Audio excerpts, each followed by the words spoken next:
G'day guys, Simon here from KC Roof Plumbing. So now that we've cut in our side apron, we've got to cut in our top apron. We're going to do the same thing as earlier. Go through our plan I've previously done, worked out what apron we need for there. We're going to go get it now, we'll set it in place, we'll show you how to cut it in.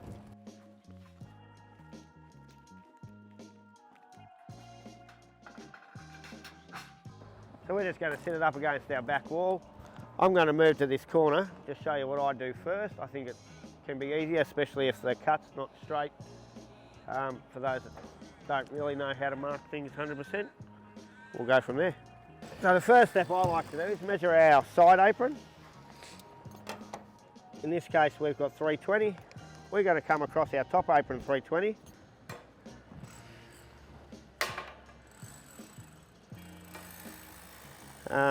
We're going to cut it out. We're going to do our miter now just because it makes it easier. Sometimes you'll find the flashing touching down the bottom here but not touching up the top. For our laps we like to give all our roofs about 25mm extra.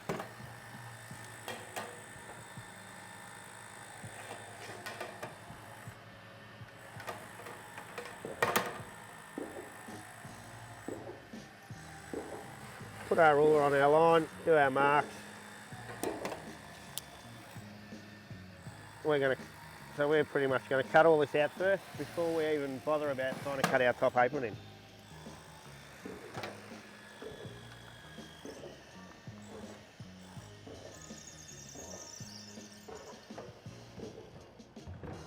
So for this bit, just grab your snips, cut up your line, fold it out. I always come from back here, just allows your snips to get in there a bit easier.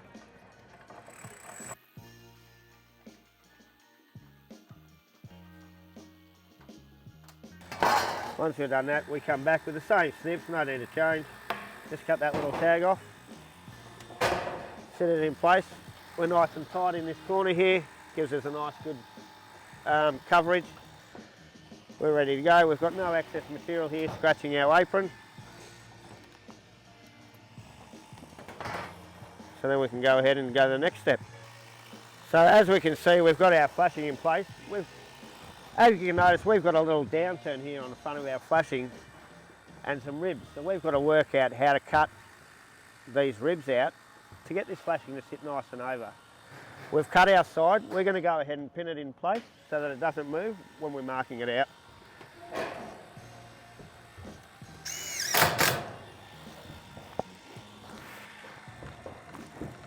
Always ensure you pin both ends, that way it can't move on you.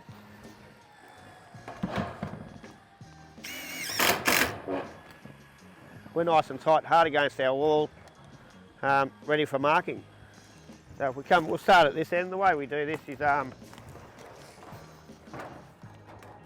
we've got to mark out around our ribs.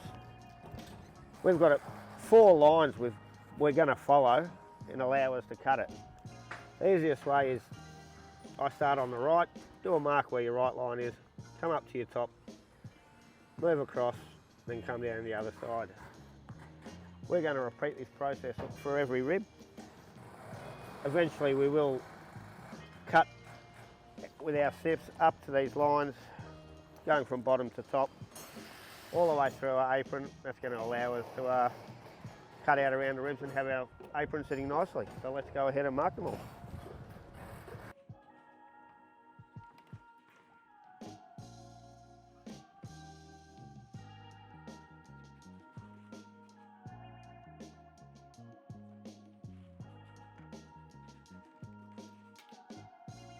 So now that we've marked all our flashing, we're going to go ahead and cut it. We've got our lines marked out. Previously I sort of said we're going to mark where the folds are on the sheet. We've got our texture mark. We're just going to cut a little bit, not too much, just a little bit past our texture mark, just to give us a little bit extra gap. Now being this side, it's getting an extra flashing put on. We don't need to worry about cutting marking the other side. We're just going to cut that straight off, as our other apron's going to lap over the top anyway. Now to do this, to get a nicer cut, we want to use 2 different snips. There's a greens which cuts a left-hand side cut, and either yellows or reds which cuts a right-hand cut. We're going to go through one side with our greens, come back the other side with our yellows. Gives us a nice cut. Also, the way I'm cutting it will allow the offcut to fold out, which will ensure later we'll be able to cut it off nicely, give us a nice finish at the end. So, like I said, we've got our mark. We're just going to go a tiny bit past it, stop a tiny bit before it, repeat this process all the way through.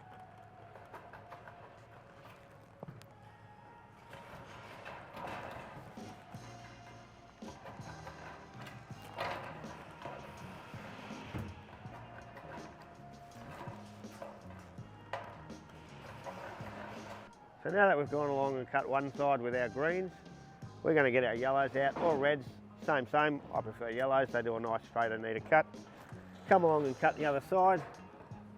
Again, just allowing a little bit either side of our mark.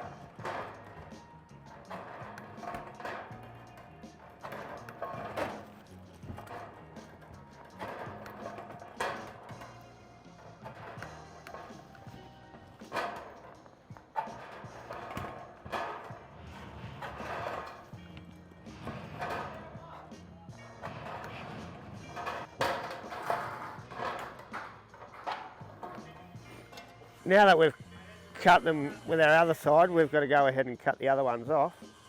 What some people do is just once they've cut it, they come across and cut it straight off. I find it allows a little bit of a dag here and just not a nice even cut. The best way to do it, fold your little tags right up. Go all the way along, we'll fold them up.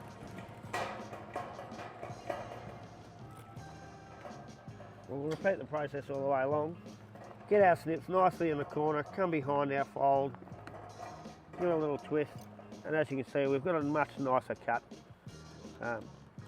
Sits a bit nicer in the rib, and just makes it look a lot nicer once it's down on your sheet. We don't have any little, as we call in the industry, shark teeth that are going to stick out. Cut your finger, poke your finger out. Just gives you a much better finish. So we're going to go ahead and cut all these out. Then we're going to move on to the final step, which is riveting and sealing.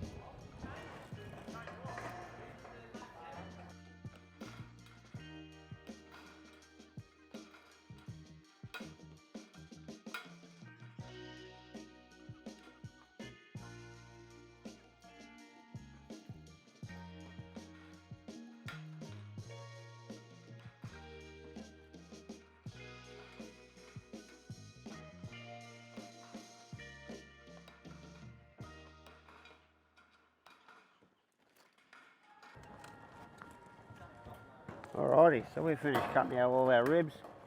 Our flashing that originally had our fold still has our fold, cut out nicely around all our ribs. Allows no vermin, debris or anything to sort of slide up under there and blow into your roof cavity.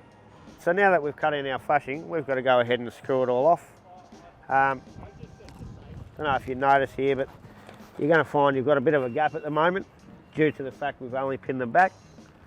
We're going to make sure we've kicked our flashing nice and back, and find out where we're going to screw. For instance, this roof has a batten 15mm up from the bottom. We're going to come up our 15mm, find the centre of our rib, put our screw in, leaving it up just slightly as we still have the plastic on, makes it easy to rip at the end. We've pinned this side, we're going to go pin the other side and make sure it's nice and straight before we move on to the next step.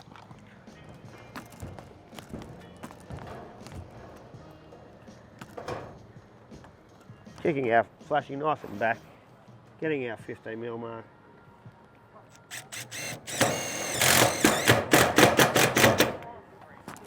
As we've done this, we're going to get our trusty chalk line out again, string a line from A to B, make sure all our screws will end up in the batten, but nice and straight on the flashing as well.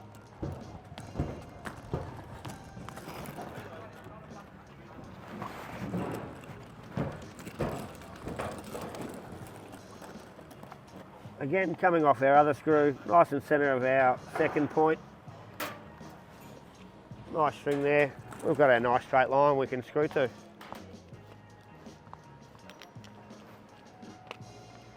before we do any other steps, we should screw off most of the flashing, allowing a little gap at the end from where we've got a rivet, which we'll show you in a minute. So now that we've screwed off our sheet, or at least pinned it where we need to, we're going to go ahead and rivet and seal our join. So we're going to pre-drill it all first. Take our plastic off, blow out all our swarf, under-seal it, put it back down, and put our rivets in. First thing I like to do is make sure we've got one nice and close to each edge, so we'll rivet the bottom, do one up the top. Then we've got a minimum, well maximum of 40mm gap between our rivets. We're just going to go ahead and mark, making sure. We probably want to stay a nice, 10mm or so off our edge when doing these rivets. So we'll go ahead and mark our little 40s.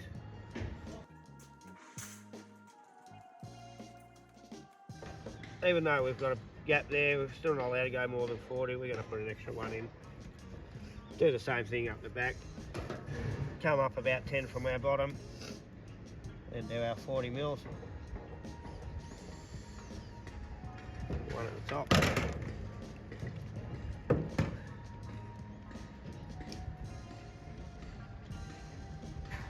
So we're going to go ahead, drill out all our holes, trying to keep our nice little gap off the flashing.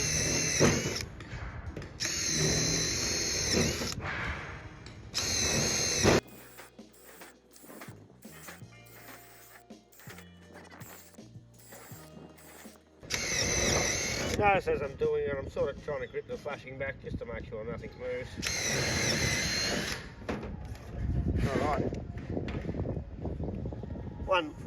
Two final steps. We're going to clean out all this swarf, peel our plastic, under seal, give it away.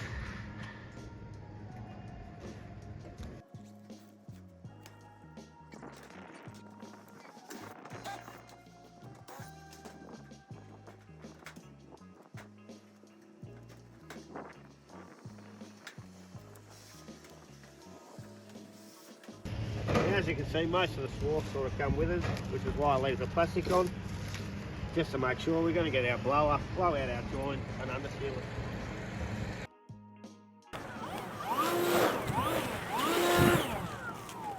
Lifting up our plastic.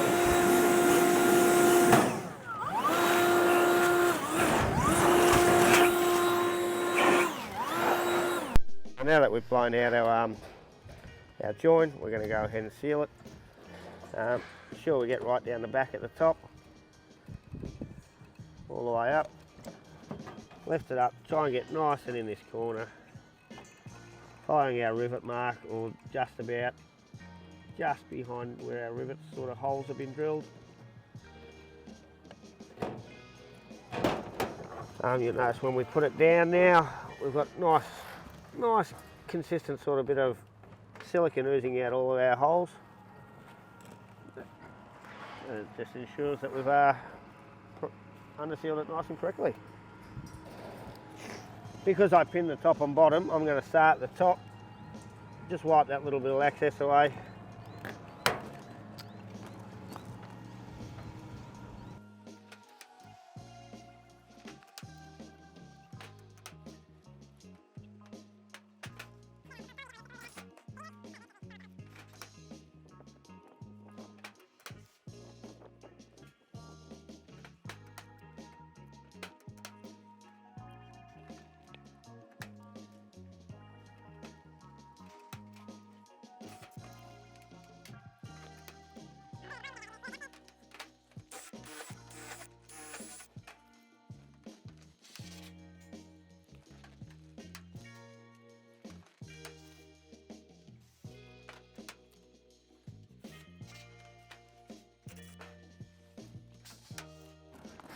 Now you'll notice we've got a bit of excess silicone that's come out due to our under-sealing.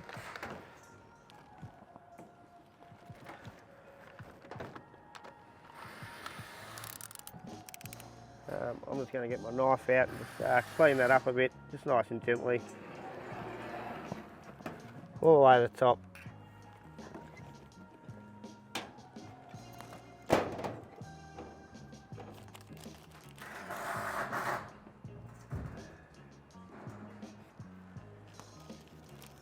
Now the final step to this, of course, is a nice little over seal. Just do a nice little one actually up the join.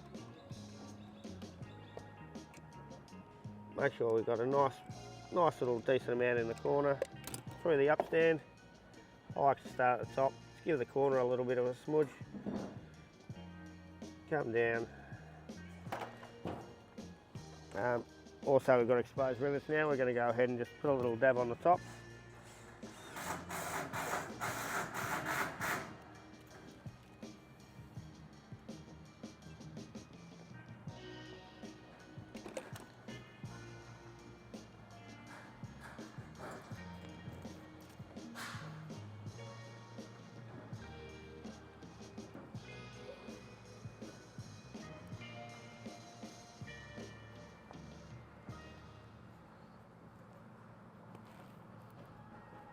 Making sure our flashing is nicely sealed. Just might do a once over again just on this, wipe a little bit more of the excess off. And that's it, that's done. Nice little over seal, nice and riveted.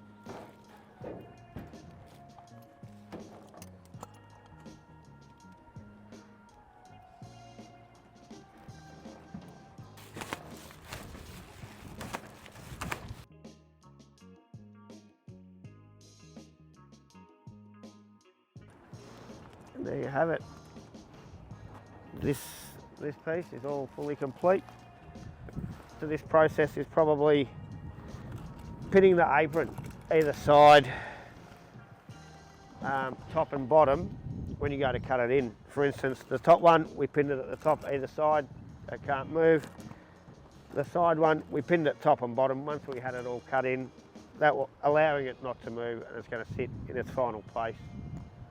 Thanks guys, hope you enjoyed the video.